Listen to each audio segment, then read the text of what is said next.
Good evening. For Channel 7 News, I'm Gene Redwine. In headlines tonight, I'll take a look at a stolen pickup that's recovered, a Water Valley trial, the drug awareness program, the hospital volunteer banquet, sports action, a look at the parades and another business that's closed in the area, and we'll have Jeff Snyder with more. And taking a look at some more headlines, the founder of Frito-Lay Potato Chip Company has died. Gas prices could rise. Also, today is December the 7th, and a few years back, Japan bombed Pearl Harbor in Hawaii, triggering U.S. involvement in World War II. Have much more facts and comments right here on the Channel 7 Evening News right after this.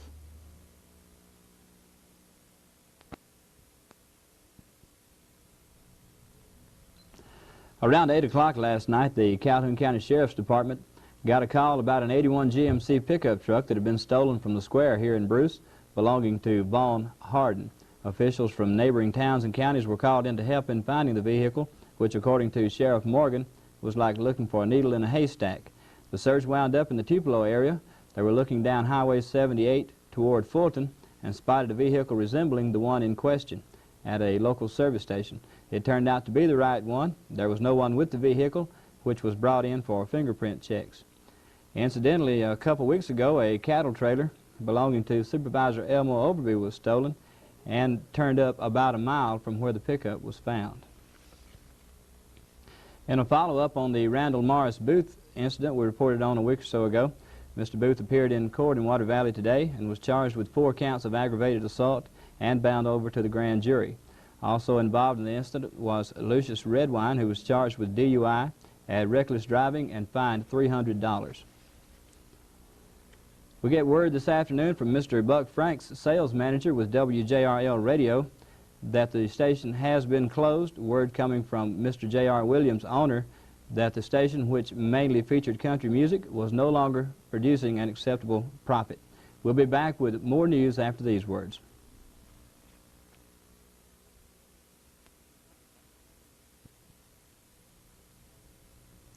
The Bruce PTO met here in town last night for a sample of the junior high choral group's performance and a drug awareness program, which turned out to be very informative. It was delivered by the Bruce Police Department, and the spokesman for the police department was Mr. Cliff Adair. The spokesman for the police department again was Mr. Cliff Adair. A group of about 200 showed up for the program, which included samples of drugs and paraphernalia taken in this area, statistics relating to drugs and drug use in the area, new drug laws, and some things to look for in spotting drugs. Mr. Adair said there's a drug problem in this area and encouraged people to get involved and help the police control the problem. This year there have been 31 drug-related arrests in this area. 40 pounds of marijuana have been picked up by police, and the Mississippi Narcotics Bureau reports that $40.4 million worth of drugs have been taken in the state. After the program, I spoke with Mr. Adair. With me now is Cliff Adair, just put on a real good drug awareness program. Cliff, for the people listening, what are some points you'd like to bring out for the TV viewers on the program tonight? Well, I would like to ask all the people of Bruce to join with us in trying to put a stop on this drug problem that we do have here in Bruce. If we all work together, I believe we can overcome the drug problem that we do have. What is the biggest drug that we have a problem with in this area? I would say maybe marijuana. A lot of that. You mentioned a good many statistics as far as arrests and things here in the area. How many did you say have been made this year? Do you remember right offhand? There was 31. That's pretty high, or is that? That's a good average. Like this beginning to be a problem. That's a good many arrests for such a small time. Okay, Cliff, thank you. It was a real good program. We want to encourage the people to participate and try to help curb the drug problem here and around the area in general. This is Gene Redwine, Channel 7 News. While there last night, we learned of a couple more activities the PTO will be participating in. The junior high choral group, under the direction of Miss Linda Ward, will be performing Friday night at 7 at the high school auditorium. The PTO encourages your participation. Also, there will be a bake sale Friday at both banks from 2 to 5 p.m. for the PTO. These statements according to Mrs. Diane Wigman. The Community Hospital of Calhoun County Hospital volunteers met last night at the Sawmill Restaurant in Bruce for their first annual Christmas banquet since the hospital was acquired by U.S. Health Services about a year ago. There at the Sawmill Restaurant, and we got to talk to them about the volunteer program at the hospital.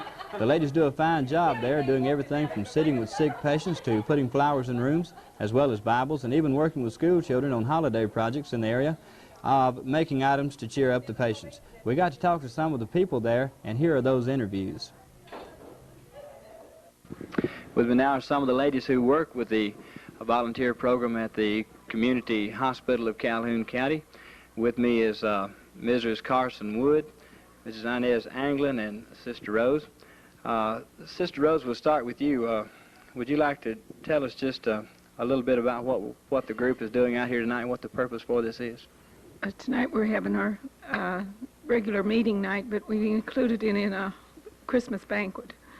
And we're celebrating a little bit of what we've been doing through the year and looking forward to what is going to happen in the next year.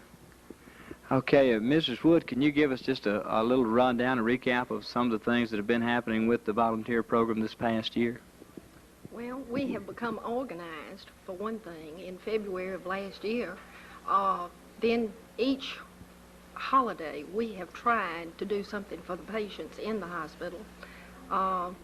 Some of the things that we have accomplished during the year, we set up new bylaws. We have also decided on giving a nursing scholarship at the end of this year, which will be $250. And through our fundraising projects, of which we've had a bake sale and some other sales, that's where the $250 will come from this year. And hopefully in the future that will grow. Okay, can you tell me, Sister Rose, what are some of the things that the volunteers do in the hospital on their regular shifts? We visit the patients, for one thing, in the room, and we assist the aides, and the nurses by fixing the ice in the water and delivering juice to the rooms, asking the patients if they'd like magazines, if they'd like their ministers called in, or let them know if they are in the hospital in some way.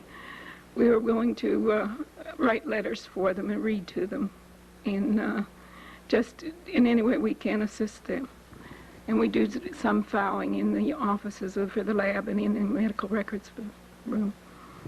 Okay, thank you. With us also is Mrs. Inez Anglin, and I understand you're the president for the upcoming year, is that right?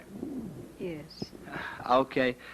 Can you tell me, how does a person get involved in the volunteer program if they choose to do so?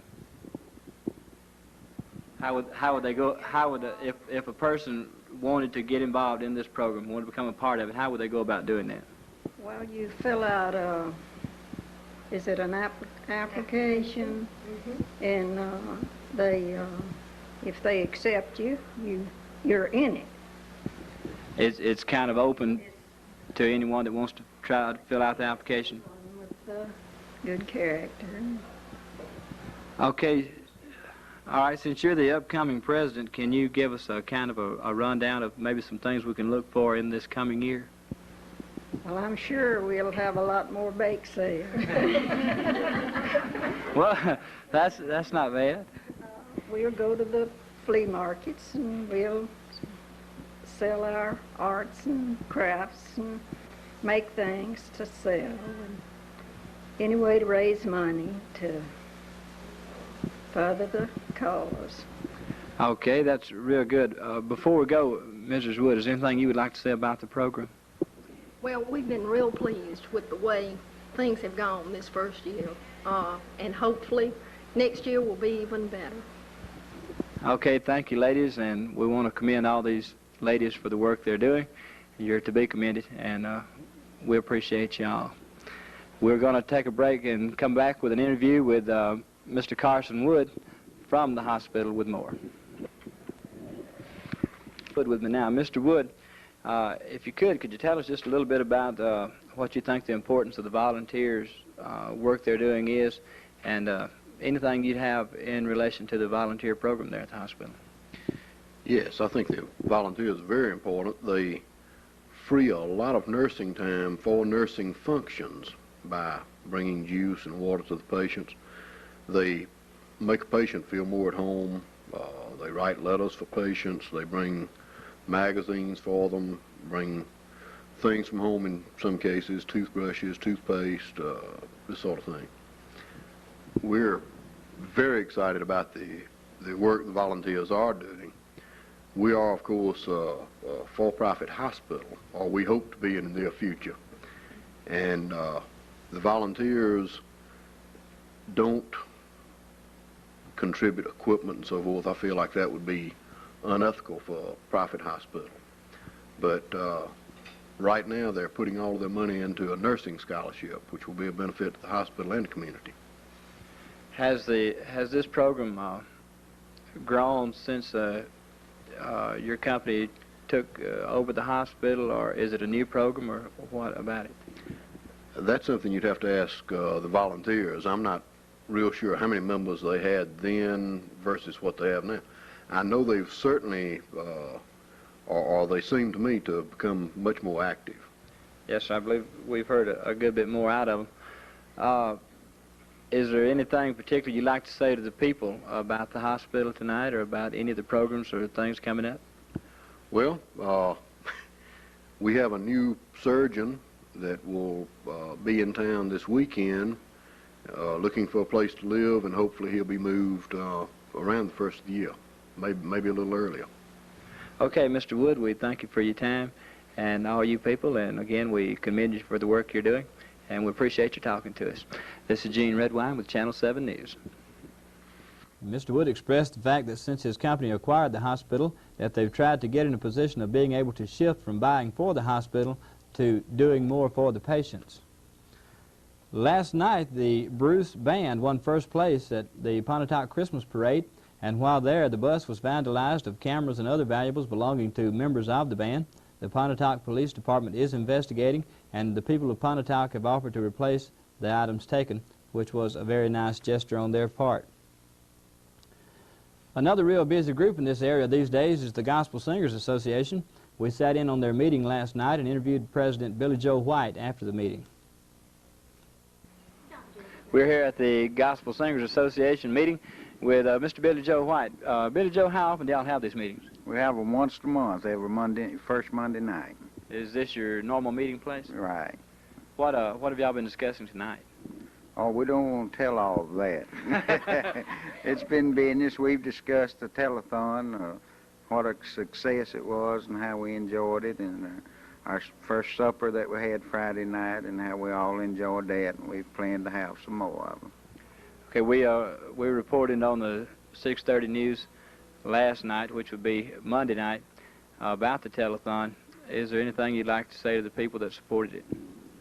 We'd like to say that we appreciate all the participation that people, and how good they was and how they turned out. We just discussed tonight about that no matter where the people are that's in need, the people of Calhoun County will help, and we proved that. And we heard that from several different people, and you're all to be congratulated for the effort you did, and we appreciate it a lot. This is Gene Redwine, Channel 7 News. We'll take a break now and be back with Jeff Snyder and more news after these words.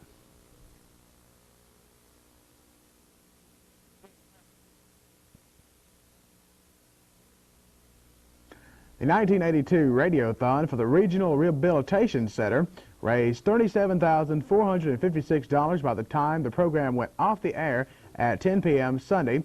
The center executive director, Red Raspberry, stated to Channel 7. Additional donations are expected to come in this week, he also stated, and if they do, the center will meet and possibly surpass this year's goal of $40,000. Raspberry noted that everyone connected with the center wished to express their sincere gratitude to those who donated money and to the radio stations and performers who helped raise it. This was the most successful program we've ever had, and we promise to do our very best in the future, he also stated. Other news of local interest: the Mr. and Miss Candy Cane contest will be held December the 12th at the American Legion building in Calhoun City. There will be one winner and 3 alternates, and 9 age divisions. Also, there will be a $10 entry fee. Admission fee is $2 for adults and $1 for children at the door. For more information, contact Bunny Tunnel at 983-7237. Herman W. Lay, co-founder of the Frito-Lay Incorporated Company and former chairman of the board of PepsiCo Incorporated, died Monday at Baylor University Medical Center after a brief illness. He was 73 years old. He was born in Charlotte, North Carolina on June 3, 1909, and attended Furman University in Greenville, South Carolina. He began his business career in Nashville in 1932 as an independent distributor for an Atlanta-based snack food manufacturer. In 1939, he purchased the Georgia Snack Food Company and founded H.W. Lay and Company. Other news, a telephone just might be the perfect Christmas gift this year. For by 1984, everyone who has a telephone must have purchased it. Ma Bell will begin depleting her stock of telephones at the Tupelo store, and another Bell-affiliated phone center stores began January the 1st. It's not the tradition after Christmas sale. South Central Bell will notify customers around March 1st of the opportunity they have to buy phone sets already placed in their homes. Final item in news tonight, the House moved late Monday toward approval of a nickel a gallon increase on federal gasoline tax to finance a massive program of highway and mass transit construction. House Democratic leaders initially predicted approval of the plan by the end of the day, despite strong opposition from both the trucking industry and the Teamsters Union set up over higher excise tax on large rigs. With debate dragging on through the evening, ranking Democrats, who asked not to be identified by name, reported support for the measure was eroding and said it was possible a final vote could not be postponed. Taking a look at the weather for the Channel 7 viewing area, Tuesday should be generally fair with a high of near 60, winds light and variable. Tuesday night, fair with a low in the low 30s. Wednesday should be fair with a high of near 60. Right now at the Channel 7 studios, temperature is 50 degrees. Winds are from the southeast. We'll be back with Gene and much, much more on the Channel 7 Evening News right after this.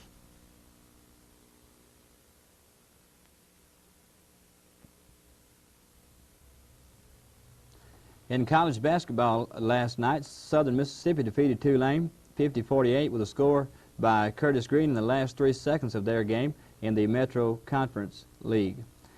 Northeast Junior College took 2 over East Mississippi last night, 82-59 in the girls' game, capped off with a 79-67 boys win in the nightcap. And also MUW defeated Livingston University 59-56 there at Columbus. And Holmes Junior College whipped Itawamba Junior College in both their games, 80-61 in the girls' game and 72-57 in the boys' game. In high school action, Houston's Lady Toppers won again over Shannon's girls 58-32 last night, thanks to Cynthia Autry, who scored 18 points. And the Shannon Red Raiders came back and defeated the Houston boys in the nightcap in another close game, 39-38. Ace Pulliam led for Houston with 16 points. Oxford and Holly Springs split a couple last night, the Lady Chargers knocking off the Lady Hawks 51-40, followed by a Holly Springs win in boys action 66-56. Lafayette's Commodores took 2 over Panola, winning the girls' game 41-38 and the boys' game 65-64.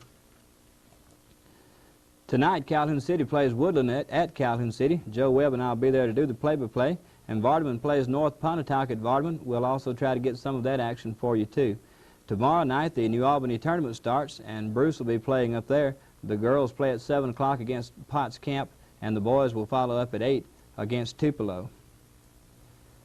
And we get word today that Coach Sloan did go talk to officials at Duke University about the vacant coaching position there. Coach Sloan says 3 other people are being considered for the job besides himself, and that no firm decision has been made yet. It was mostly just a question and answering session for both sides. We also get word today, I don't know how true it is, Jeff, but they say Ole Miss is looking for a new coach. It seems they're looking at a coach from China named Win Sam Soon. We'll take a break and be back with more after this.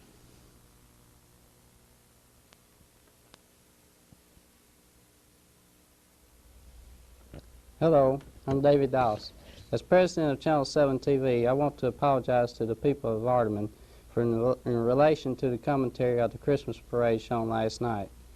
Channel 7 has taken adequate procedures regarding the situation. We appreciate the Vardaman viewers and if we can continue to be of future service, please call us and let us know. Thank you. Here, all of us here at Channel 7 would like to wish these folks a very happy birthday, and the Glorylanders would like to, along with Hale and Martha, would like to wish Cindy Sims of Slade Springs a happy birthday. Also, Keith Stegall a happy birthday. Very special happy birthday wish to Art Spratlin, Benega Pittman, Annette Woodson, George Norris, Warren Miner, and a happy anniversary to Mr. and Mrs. Emmett Kimbrell. Gene? Thank you, Jeff. We'd like to remind the people that the Houston Christmas Parade will be held tonight. We'll be there taping it, and we'll have it for you. We'll have it tonight after we get back. It'll probably be pretty late, so you can catch it again tomorrow night, as well as the parades that we taped last night will be reshown tomorrow night also. We'd like to also remind you that if you see news happening, to give us a call here at Channel 7. Our phone number is 983-2801. And if you have any kind of information that you think would be of interest to our viewers, we'd appreciate that also, because we want to be your information station. For Channel 7 News, I'm Gene Redwine, and we'd like to thank Dale Mann. He stopped by this afternoon and gave us this chair here to sit on our desk, and Dale, we really appreciate it. Good evening. For Channel 7 News, I'm Jeff Snyder. Have a pleasant good evening.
Good afternoon. I'm Gene Redwine with Channel 7 News. Tonight we'll take a look at sports action around the area, college and high school basketball games, and a look at some local events coming up in the area between now and this weekend. And we'll have Jeff Snyder with more. Thank you, Gene. In other news, a rape occurs this afternoon in Calhoun County. Community Hospital of Calhoun County has a birthday party for their administrator. And Marty Robbins' condition worsens, and we'll take a look at the weather and much, much more right after this on the Channel 7 Evening News.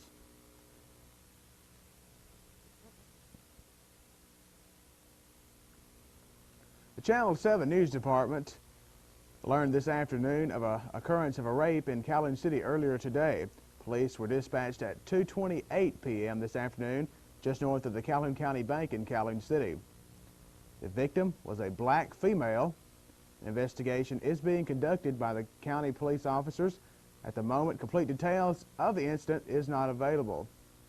Stay tuned tomorrow night on the Channel 7 News for further details, and we'll let you know as the things develop. We'll let you know how it comes along. Again, that was a rape took place earlier this afternoon about 2:28. It was located around the Calhoun County Bank in Calhoun City. Again, all details are not in. We'll let you know more about it as we get the details in tomorrow night on the evening news. The second annual tour of homes will be this Sunday from 2 to 4 p.m. The homes that will be on tour this year are the homes of Mr. and Mrs. Steve Ferguson, Mr. and Mrs. Jerry Beckett, and Mr. and Mrs. Jack Woodson. Tickets are $2 apiece and can be purchased from the J. Sets or at the Bank of Mississippi. Proceeds will go to the St. Jude's Research Hospital. Take a look at other area news and nation news. Singer and songwriter Marty Robbins is in very critical condition resulting from a massive heart attack. As of Tuesday, Robbins was losing strength and resulted in placing him on a dialysis, which is when his kidneys started to fail. The doctors said this morning that Robbins is losing what little reserve he has. They also stated it was a miracle that he survived surgery performed on him last Thursday. He was having a heart attack when they moved him into surgery, and that reduced his chances greatly. And as the doctor did state, he was very lucky to come out of surgery and sustain through the first major heart attack. Robbins is a member of the Grand Ole Opry and a Grammy winner for his 1959 hit El Paso. His latest hit is Tie Your Dreams to Mine. Marty Robbins is 57 years old. We'll be back with more news after this break.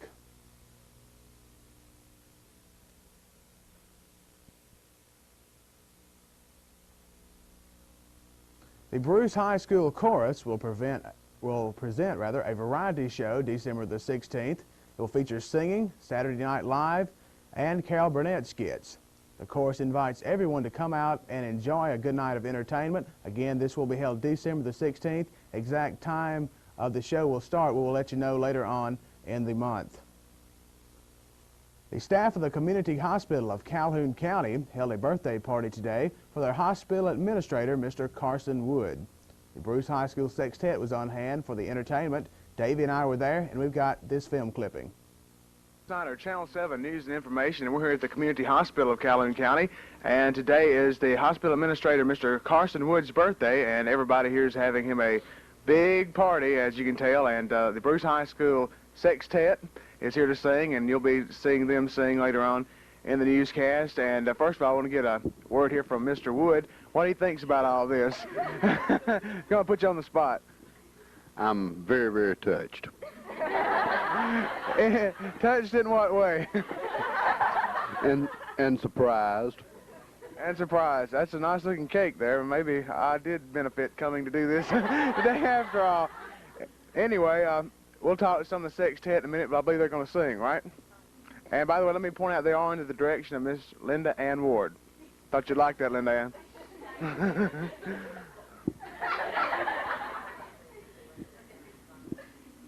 Happy birthday to you.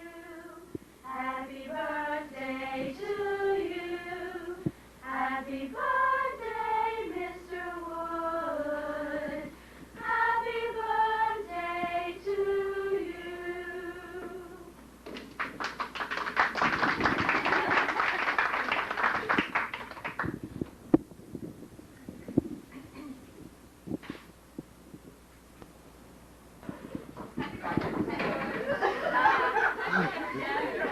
Okay, we're here talking to a few of the folks who are at the party. What's your name? Sheila McGregor. And what's your position here at the hospital?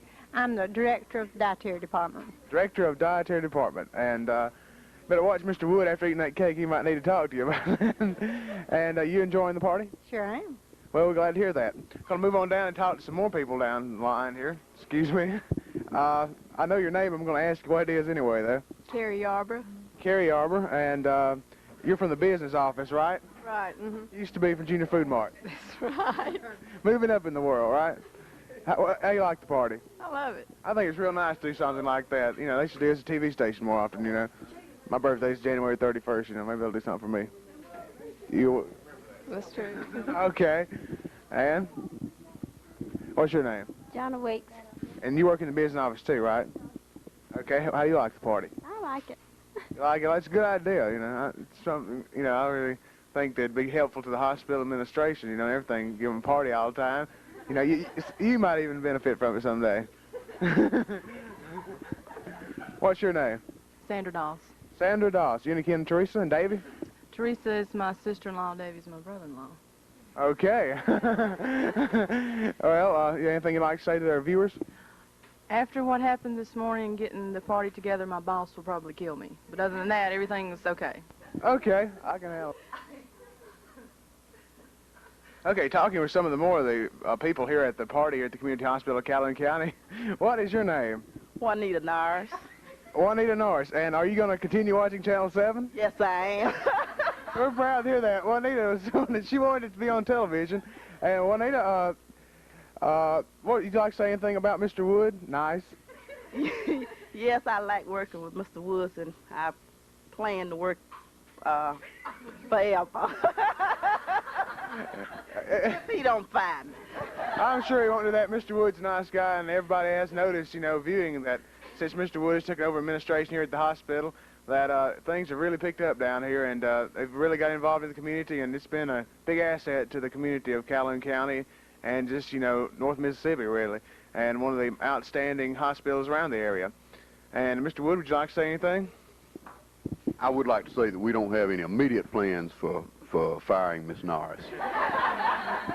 particularly after what she said about me. Real nice, right? Real nice.